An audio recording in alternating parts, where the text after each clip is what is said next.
Buenas tardes, ¿cómo están? Gracias por acompañarnos aquí por Canal 9 Noticias, en este espacio Puntos de Vista. Hoy vamos a estar hablando de la enfermería paraguaya, porque la semana que viene es el día del enfermero, de la enfermera, y cuáles son las reivindicaciones. Son muchas, por cierto.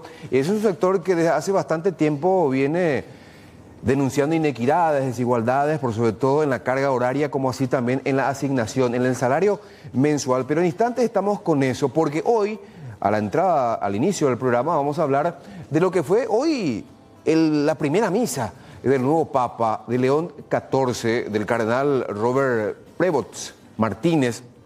Y hoy la misa en la Capilla Sixtina, una misa, una celebración reservada para todos los cardenales que terminaron eligiéndolo.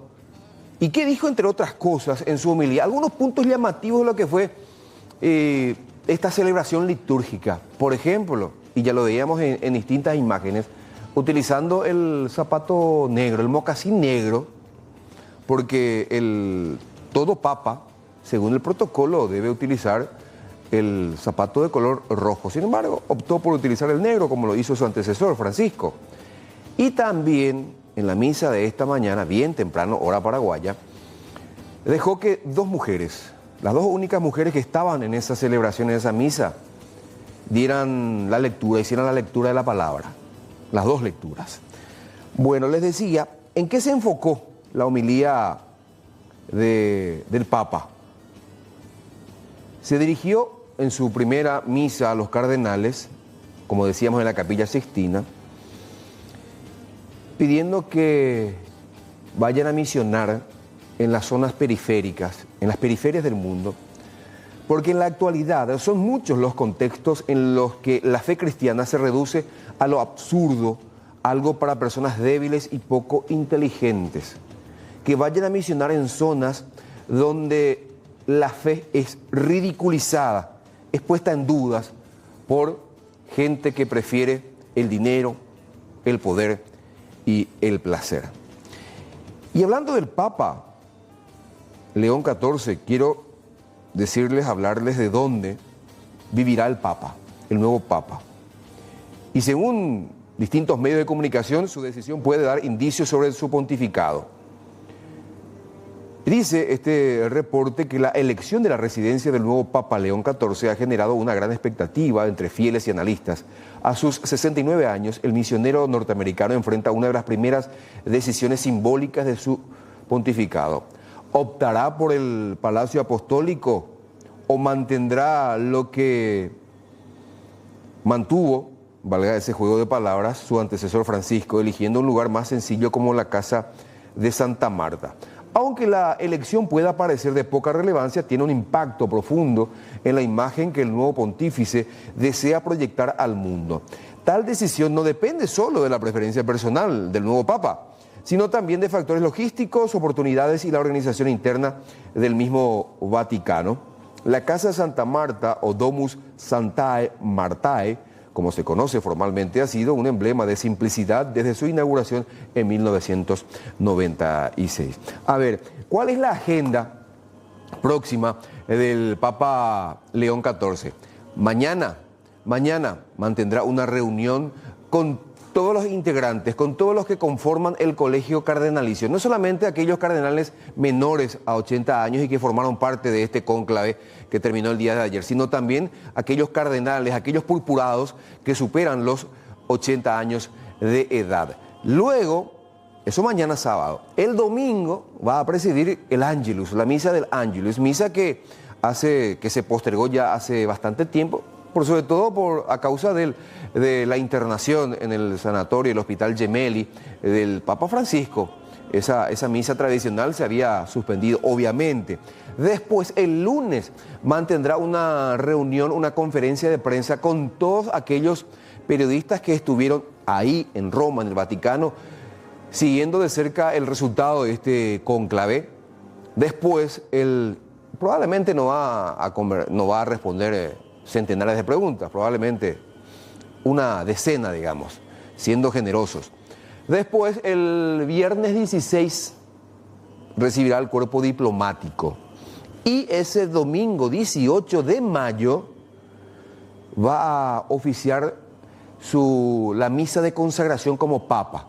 Eso en la plaza de San Pedro. A propósito, no se descarta que el presidente de la República, Santiago Peña, vaya a Roma para esta misa de consagración, porque el presidente de la República tiene previsto viajar a Japón, a la feria de Osaka, una feria muy tradicional, y de ahí vendría siempre y cuando, dijo, siempre y cuando consiga un vuelo, decía hoy el presidente de la República. Pero vamos a escuchar hoy parte de la homilía, precisamente, antes de lo que declaraba también el presidente de la República, parte de la homilía del Papa León XIV.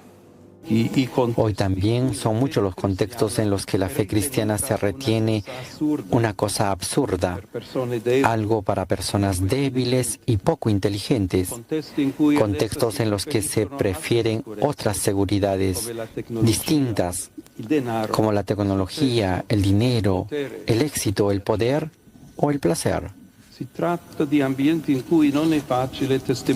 Hablamos de ambientes en los que no es fácil testimoniar y anunciar el Evangelio y donde se ridiculiza a quien cree, se le obstaculiza y desprecia, o a lo sumo se les soporta y compadece. Y sin embargo, precisamente por esto son lugares en los que la misión es más urgente, porque la falta de fe lleva a menudo consigo dramas como la pérdida del sentido de la vida, el olvido de la misericordia, la violación de la dignidad de la persona en sus formas más dramáticas, la crisis de la familia y tantas heridas más que acarrean a la sociedad y sufren mucho. Ahora vamos a escuchar lo que decía el presidente de la República acerca de la posibilidad de viajar hasta el Vaticano. De cuadrar vuelo, pero sí la intención es estar ahí el día de la celebración del inicio del nuevo papado. De cuadrar. Bueno, breves las declaraciones del presidente de la República en torno a su posible viaje hasta el Vaticano. Bueno, también hemos conversado en el día de hoy con la embajadora peruana en Paraguay, porque ustedes saben que el Papa León XIV, toda su vida sacerdotal, digo, prácticamente la desarrolló en Perú, unos 40 años, estuvo 38, 40 años, estuvo en tierras incaicas, donde lo conocen como el Padrecito Robert. ¿Por qué eso? ¿Por qué lo denominaron de esa manera? Porque destacan su sencillez, su humildad y su dación para con la gente.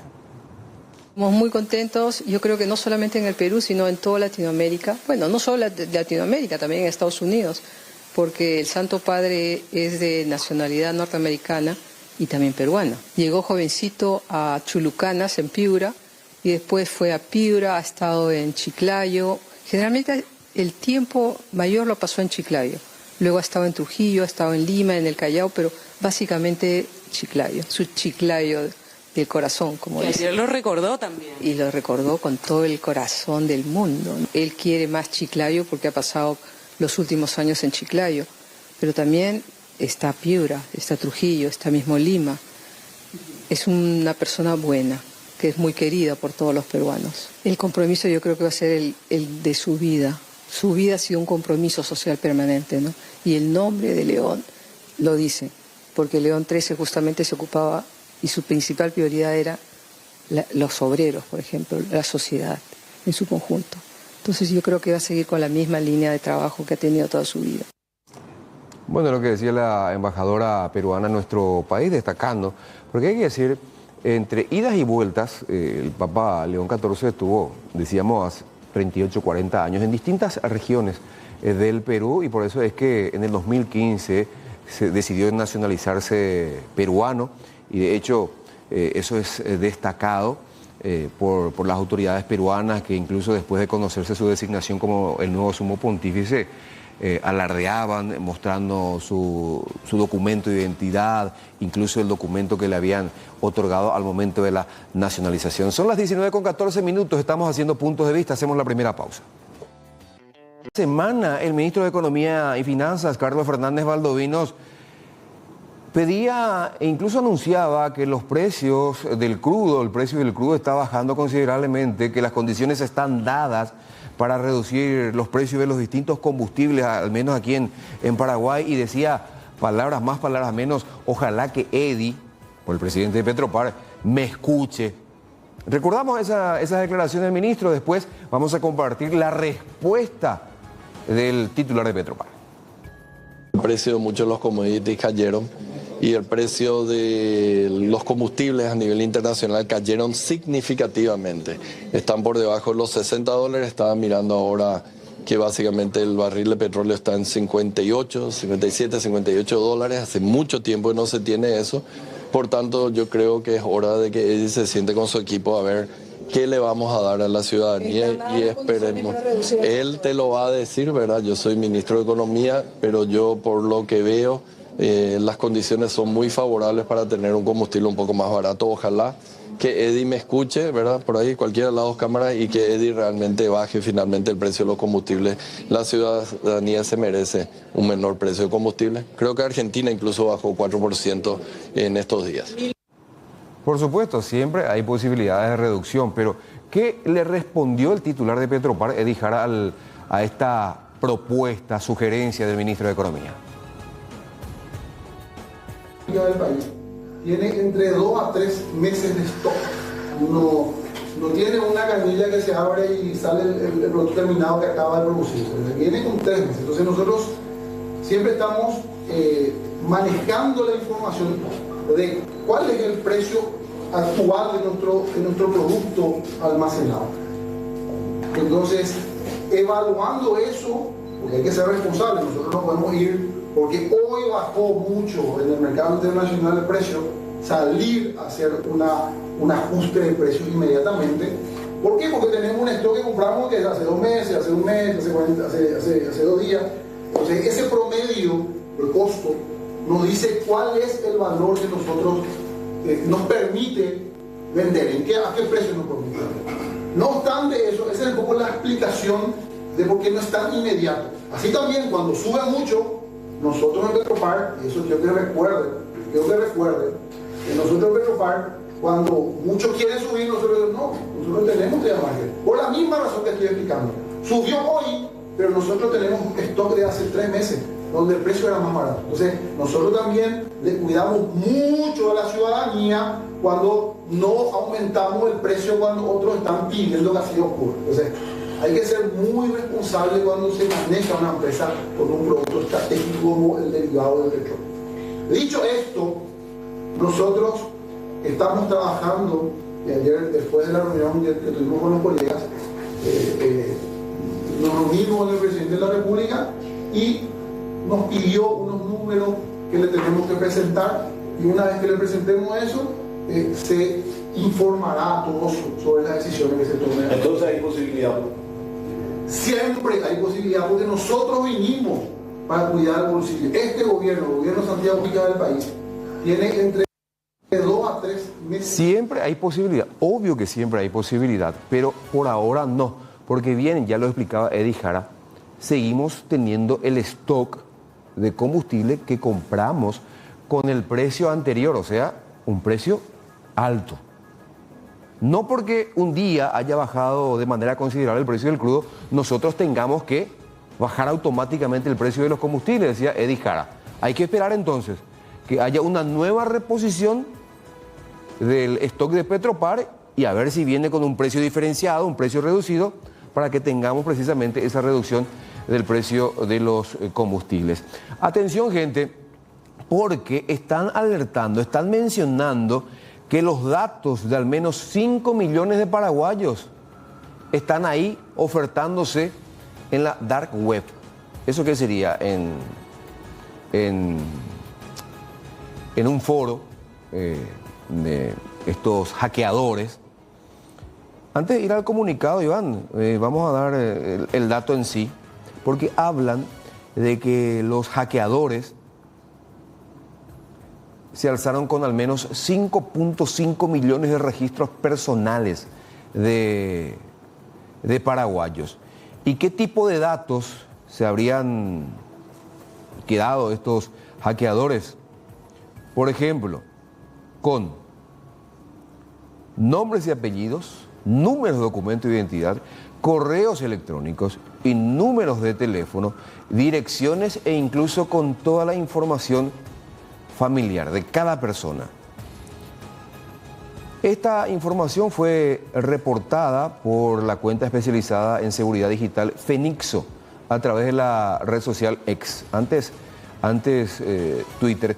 Hay que recordar que este nuevo caso se suma ya al registrado en marzo de este año, cuando se reportó la filtración de una base con más de 7 millones de datos de paraguayos, y también fue publicada en su momento por la web oscura. Ahora, acerca de esta última información, de una nueva filtración, de un nuevo robo de datos personales, esta vez de 5.5 millones de paraguayos, el MITIC ya dio a conocer un comunicado y vamos a darle lectura a ese comunicado, que es lo que dice básicamente.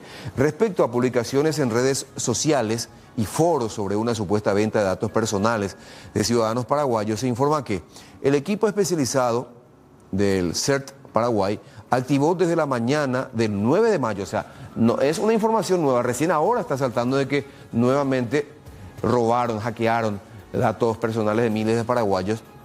Dice: se han tomado las medidas de respuesta necesarias y se encuentra llevando a cabo una investigación activa para corroborar la veracidad de las informaciones publicadas. Esta investigación incluye el análisis de posibles vectores de fuga, validación de fuentes y revisión de registros para identificar posibles impactos a los sistemas de información del Estado. Igualmente, se recuerda a la población que ante cualquier caso sospechoso acuda a los canales oficiales para verificar la información y realizar sus denuncias a esta siguiente dirección. Fíjense: abuse@cert, que es cert.govcorta.py. Desde el CERT-PY reafirmamos nuestro compromiso con el fortalecimiento continuo de la ciberseguridad. Esto ya es una parte discursiva. Evidentemente nuestro sistema de seguridad, de ciberseguridad, no está funcionando, no funciona como debería funcionar. Bueno, vamos a cambiar de tema y vamos a hablar de la mafia de los pagares. Continúa la presentación de proyectos de ley que busca eliminar a la mafia de los pagares. Esta vez, el Ministerio de la Defensa Pública propuso un proyecto de ley para desmantelar lo que conocemos la mafia de los pagares en respuesta a un pedido del Congreso Nacional.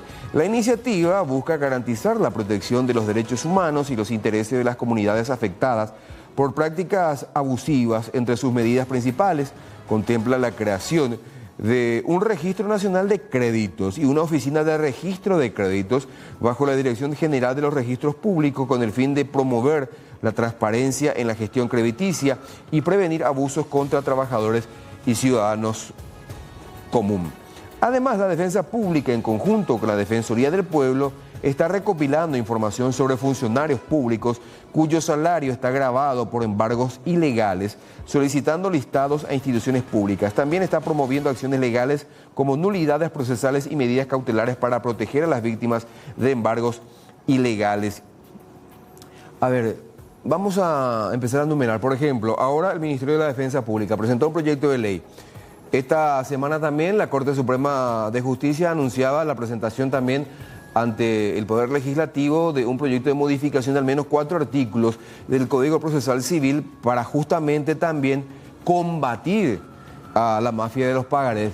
Un grupo de diputados también presentó otro proyecto de ley. Obviamente esto tiene que ser discutido y hay que ver si todos estos proyectos de ley que se están presentando confluyen en uno mismo y pueda sancionarse una ley que verdaderamente elimine esta mafia de los pagares y proteja, por sobre todas las cosas, a los usuarios del sistema de justicia y que por alguna razón llegan al sistema de justicia, a los juzgados de paz, porque no pudieron honrar esos compromisos y se evite que un pagaré sirva para multiprocesos y seguir expoliando a mucha gente que ya por necesidad recurrió a una casa de crédito y por esa angurria de abogados y de estas casas de préstamos siguen expoliando, como decíamos, a miles de víctimas. Se habla que al menos 10.500, 11.000 personas son víctimas de la mafia de los pagares.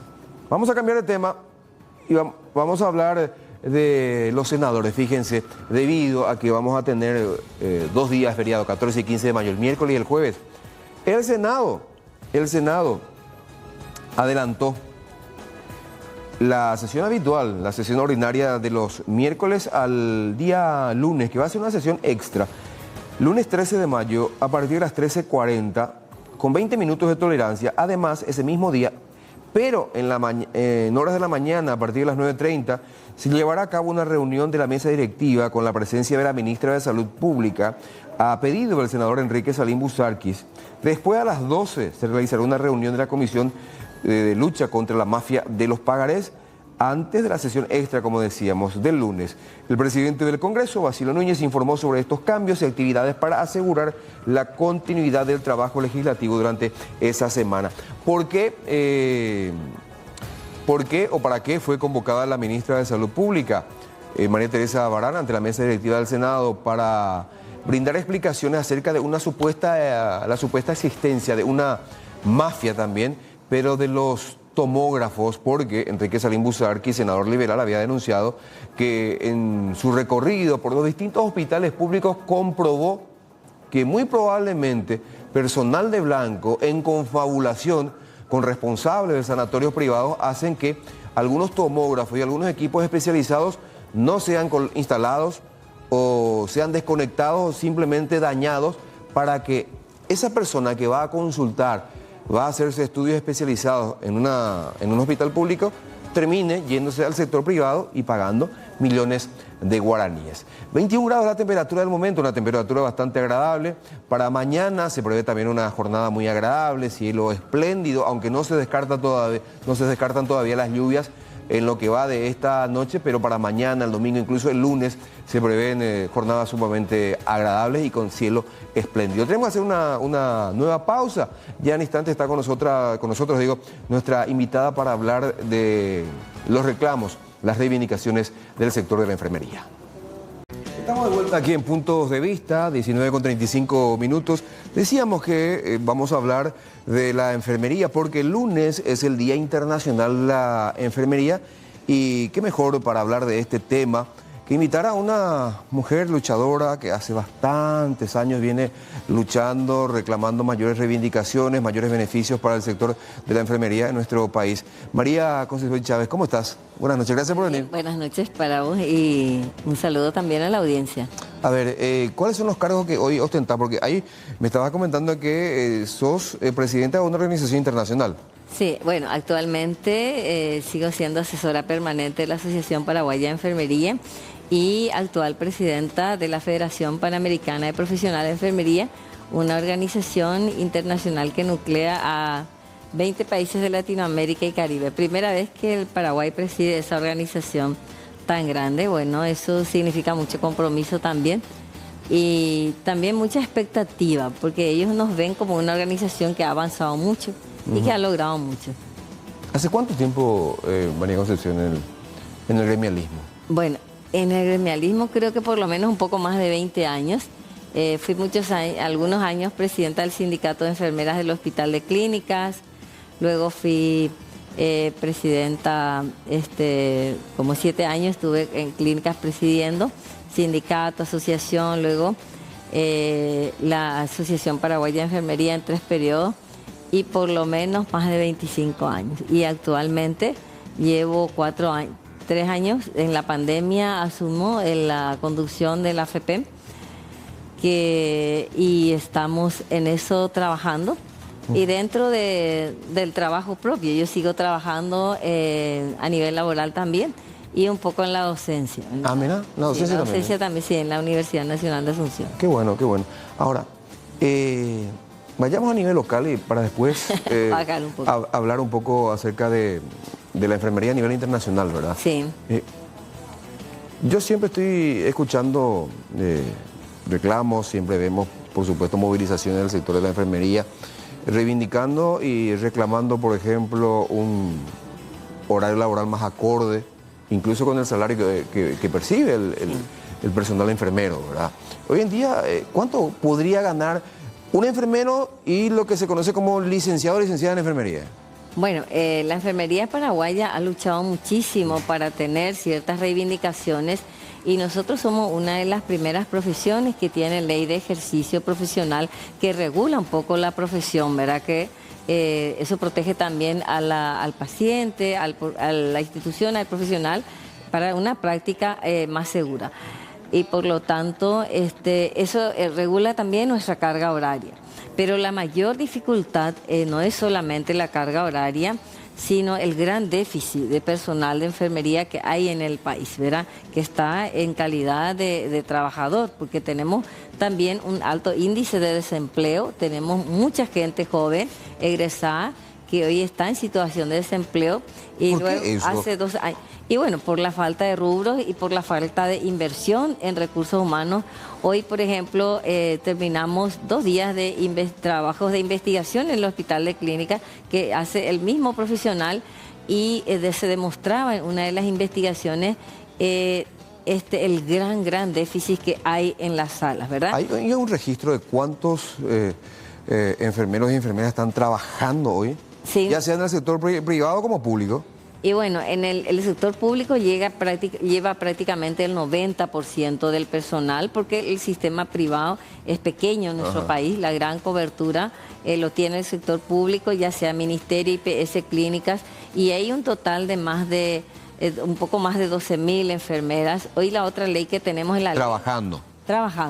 Trabajando ya eso en todo el sistema. Y digamos, ¿hay desempleados? ¿Cuántos? Hay desempleados, por lo menos tenemos unos 3.000 enfermeros jóvenes, que la mayoría están trabajando así, qué sé yo, en comercios, incluso en supermercados, trabajan también en venta individual, en pequeños emprendimientos. O cuidando de personas adultas. Cuidando de personas adultas, así en condiciones privadas, y también se han creado algunas empresas tercerizadas que explotan realmente a los jóvenes. Es un desperdicio, porque hoy en el mundo está siendo visto la enfermería como una profesión que va disminuyendo aceleradamente en cantidad. Hay países... ¿Por qué eso, María? Y porque la mayoría de los jóvenes hoy en día ya no quieren estudiar enfermería en los países europeos, asiáticos, etcétera. Estudian profesiones más tranquilas, más rentables, profesiones como... qué sé yo, que influyen, por ejemplo, en el área económico, en el área de... Es mucho más rentable y tranquilo. Es rentable y tranquilo, y hoy en día con el tema de la informática, etc. La enfermería está considerada como una profesión, diríamos que bastante vulnerable por las condiciones de trabajo. ¿A nivel global eso? A nivel global. Y hoy en día la Organización Mundial de la Salud dice que muchas profesiones van a quedar extinguida por el paso del tiempo y también por los cambios que hay. Pero una de las profesiones que nunca va a desaparecer es la enfermería, porque no se puede reemplazar la atención del ser humano al ser humano, ¿verdad? Ni por más cosas que se inventen, que tecnología, ni tampoco la inteligencia artificial, etcétera. Entonces es difícil reemplazar. Y también el lema de este año del Consejo Internacional de Enfermeras dice: cuidemos de nuestras enfermeras, las enfermeras de nuestro futuro, y influye en la economía de los países. ¿Por qué influye el cuidar de las enfermeras del futuro en la economía de los países? Porque donde hay enfermeras hay salud, donde hay enfermeras hay también, digamos que, posibilidad de desarrollo. Porque cuando la población está enferma es muy difícil, ¿verdad?, que salga económicamente. Y hoy en día se apuesta mucho por la atención primaria y la salud preventiva, porque está demostrado que ningún país del mundo, y mucho menos países en desarrollo como los nuestros, puede afrontar grandes necesidades de terapia intensiva, hospital. Acá vemos, mejor ni hablemos del nuestro, ¿verdad? Sí. Que vemos que hace agua por todos lados, y porque no se apuesta mucho a la prevención. Ahora, María Concepción, vayamos un poco a esas imágenes de apoyo, Iván, porque en varios de esos carteles que estamos mostrando, uno lee: exigimos la carrera de la enfermería. ¿Eso qué implica, María Concepción? Bueno, eso es una gran lucha que ha emprendido la Asociación Paraguaya de Enfermería. ¿Qué le va a permitir al enfermero, al profesional? ¿Perdón? ¿Qué le va a permitir eso? Eso le va a permitir a la enfermera, primero, mejores condiciones laborales. Segundo, una regulación en su trabajo, y también, digamos que un salario y una protección de acuerdo a sus años de formación, a su competencia, a la antigüedad y también al lugar que ocupa, porque hasta antes de la carrera, que se está aplicando muy poquitito, nosotros queríamos que la carrera se aplique a todas las enfermeras del Paraguay desde que se inició. ¿Y en qué instancia se encuentra ese proyecto? Bueno, actualmente el proyecto se está aplicando, digamos que en forma anual. Y todavía tenemos prácticamente... Es un proceso lento todavía. Un proceso muy lento. Tenemos aproximadamente un 60% de las enfermeras que aún no hayan accedido a la carrera profesional. O sea, el 40% nomás accedido. 40%. ¿Desde hace qué tiempo? Y hace 4 años que iniciamos. Este va a ser el año 4, pero para nosotros aún así nos hace sentir muy orgullosos porque es un proyecto que lo hemos conseguido con nuestra propia lucha. Además de dignificar la profesión, le separa de un manejo arbitrario y de que una persona que no está preparada o esté en un lugar, en otro lugar, es muy difícil. Ahora, lo que no podemos escapar es a los... todavía sigue una alta politización también en la incorporación, ya sea en los cargos como también iniciales como directivos. Por eso es que nosotros queremos que la carrera profesional se apliquen a todos los enfermeros y enfermeras en todos los niveles. Así como los médicos, ustedes, a ver, ¿cómo es que le dicen, me ayuda María Concepción? Un médico puede tener 4 rubros, digamos, ¿verdad? Sí. En el sector público, así se denomina, ¿verdad? ¿Y ustedes también lo mismo? No, las enfermeras generalmente pueden tener hasta dos lugares de trabajo y muchas de las enfermeras hoy en día docencia. Algo por el que la Asociación Paraguaya de Enfermeras ha luchado mucho también es trabajar en la calidad de la formación. Hemos pasado un periodo en que fue muy difícil también controlar el tema de la formación. Y hoy en día se aplica, nosotros permanentemente estamos luchando, presionando para que todas las instituciones formadoras cumplan la ley de enfermería que habla de una formación de 4.000 horas como mínimo, o sea que 5 años como mínimo, y de eso 50% de teoría y 50% de práctica. Ahora, y que deben estar acreditadas esas instituciones porque nada más y nada menos nosotros no trabajamos con una máquina o con una cosa, nosotros trabajamos con el ser humano. Con el ser humano. Ahora, el enfermero que está iniciándose, ¿cuánto empieza ganando? Y digamos, el que ostenta un cargo importante, ¿cuánto puede llegar a ganar? Bueno, depende de si ese enfermero está en condiciones de contrato o permanente. Y la mayoría de los enfermeros que ingresan en condiciones de contrato, entonces alcanza un poco más de 3.900.000, aunque tenemos un altísimo porcentaje hoy en día nuevamente de contratados. Entonces, de los enfermeros jóvenes, un 70% están en situación de contrato, o sea, condiciones precarias que les expone a no poder luchar, a no poder reclamar, protestar. Se les pone también a veces a la utilización en actividades partidarias, etcétera, o está subocupado. Y una persona, luego la carrera profesional ha dignificado un poquitito más, y una persona que está en un cargo, digamos, alto gerencial, no varía mucho, entre 5 o 6 millones, y a veces tiene un plus de 1.000.000 o 500.000, 1.500.000. Imagínese una persona, una enfermera que está en neonatología, por decir, donde están los niños prematuros, que le toca atender durante el año. Puede llegar a atender en el Hospital de Clínicas o en el IPS o en el Hospital Nacional hasta, no sé, 500, 600 niños en el año. ¿Cuánto cuesta atender un niño o un paciente clínica médica o una enfermera que está en el área de pediatría, ginecología, etcétera? Miles de seres humanos durante el año. Esa persona gana 4 o 5 millones y un poquito más, ¿verdad? Y nosotros vemos con muchísima tristeza a veces que personas que no tienen un título universitario puede llegar a ganar 15, 20 y 26 millones, ¿verdad? Y luego también la enfermera paraguaya es alguien que se capacita permanentemente, porque nosotros, si hay algo que hacemos mucho, es la capacitación, y lo hace de su propio pecunio. Casi todas pagan su maestría, su posgrado, su especialización, sus jornadas. Es y más ahora con la carrera, es una alta exigencia para ingresar, tener capacitación, porque se ingresa por concurso. Ahora, María Concepción, recién hablabas de los institutos de formación.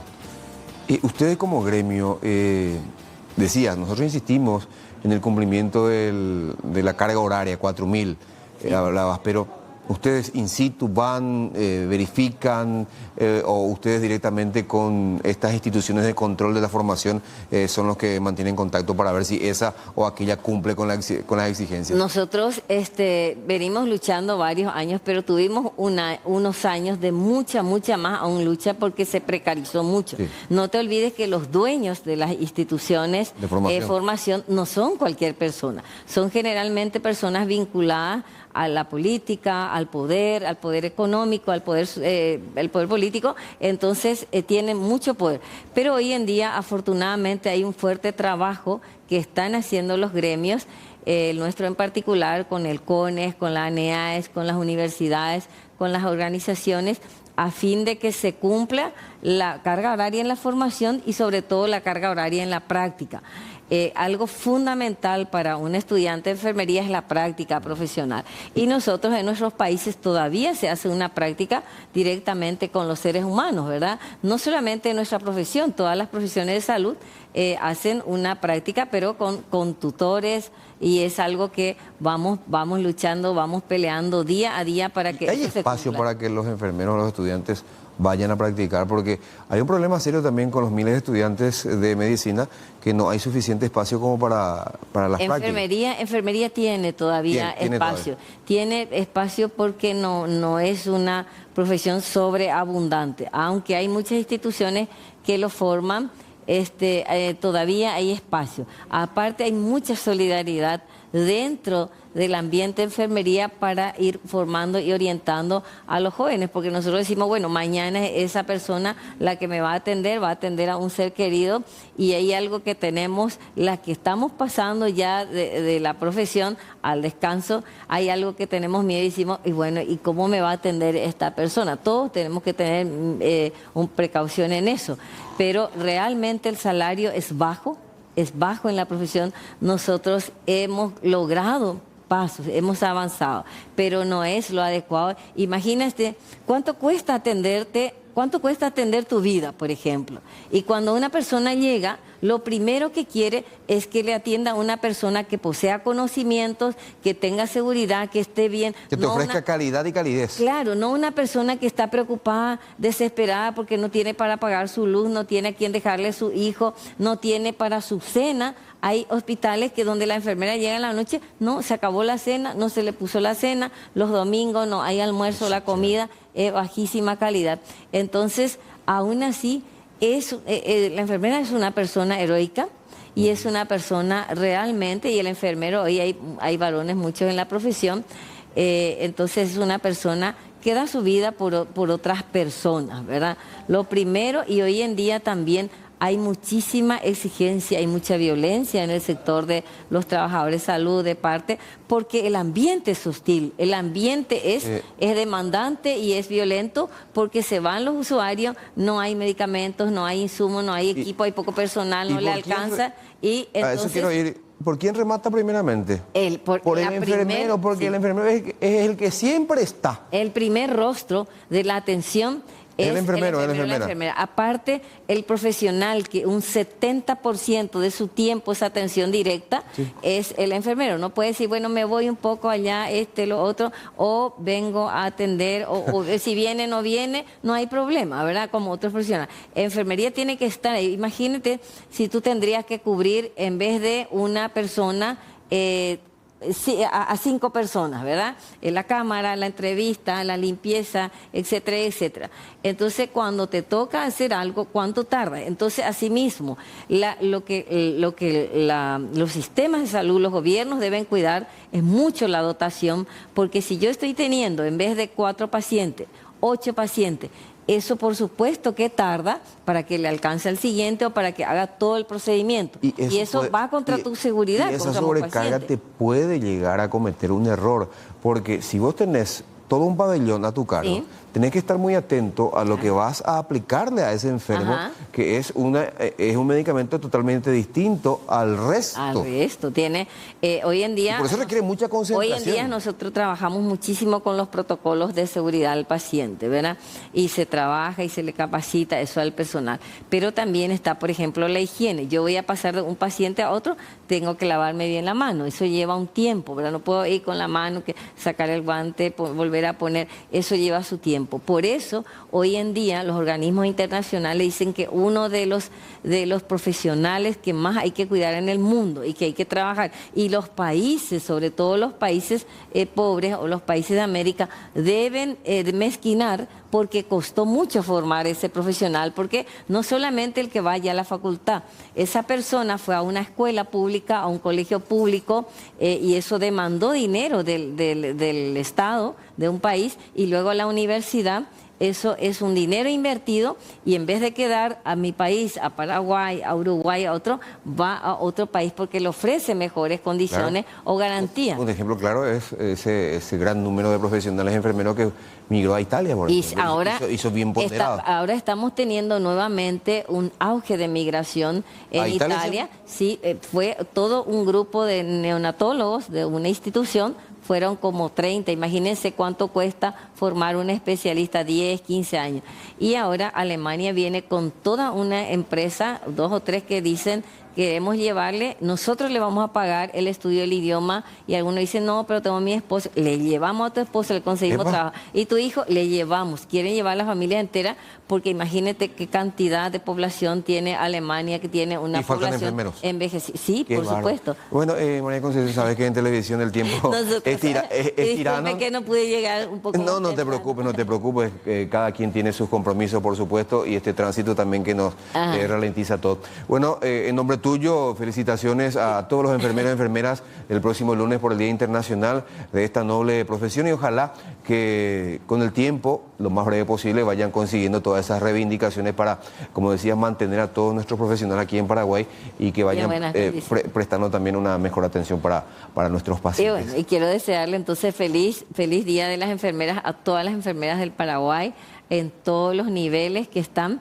y también de paso saludarle a todas las enfermeras de Latinoamérica y Caribe, que me siguen mucho porque si me ven y no saludo, entonces saludarle a todos. Y bueno, y que nuestro país siga luchando para que tengamos mejores condiciones, no solamente las enfermeras, sino nuestra población en general. Gracias, María Concepción, un gusto este reencuentro después de muchos años. Porque en mi época de reportero, ¿cuántas entrevistas hicimos? Bueno, cerramos Punto de Vista, faltan 5 minutos para las 20, ya enseguida viene Cuapes. Que tengan lindo fin de semana, muchas gracias.